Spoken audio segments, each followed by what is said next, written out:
नमस्कार मंडळी, स्वागत आहे तुमचं आमच्या चॅनलमध्ये। आवाज महामुंबईचा, शोध बातमीचा, कौल मनाचा। चला तर मग आमचे चॅनल लाईक करा, शेअर करा आणि सबस्क्राइब करा। धन्यवाद।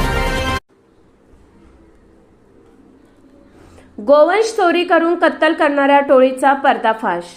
कर्जत तालुक्यातील नेरळ पोलीस स्टेशन हद्दीतील गोवंशीय जनावरांची चोरी करून त्यांची निर्गुणपणे कत्तल करणाऱ्या एका टोळीचा नेरळ पोलिसांनी पर्दाफाश केला आहे। या प्रकरणी पोलिसांनी 3 सराईत गुन्हेगारांना अटक केली असून त्यांच्याकडून गुन्ह्याची कबुली मिळवण्यात पोलिसांना यश आले आहे। या कारवाईमुळे परिसरात जनावरे चोरी करणाऱ्या टोळ्यांचे धाबे दणाणले आहेत। 22 फेब्रुवारी रोजी सकाळी 9 वाजण्याच्या सुमारास ममतापूर येथील एका बंद गोठ्याच्या कडी कोयंडा तोडून अज्ञात चोरट्यांनी शर्यतीचा बैल चोरून नेला होता।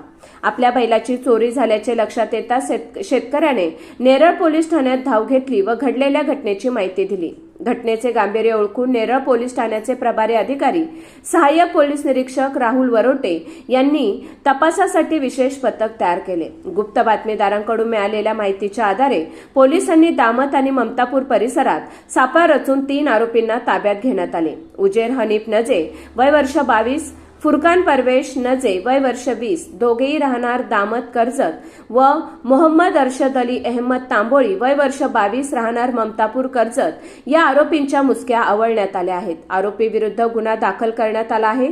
या यशस्वी कारवाईत पोलीस उपनिरीक्षक सुशील काजरोळकर, पोलीस हवालदार सचिन वाघमारे, राजेभाऊ केकान, अश्रुबा बेंद्रे आणि विनोद वांगणेकर यांनी महत्वाची भूमिका बजावली। या प्रकरणाचा पुढील तपास पोलीस हवालदार वाघमारे करीत आहेत।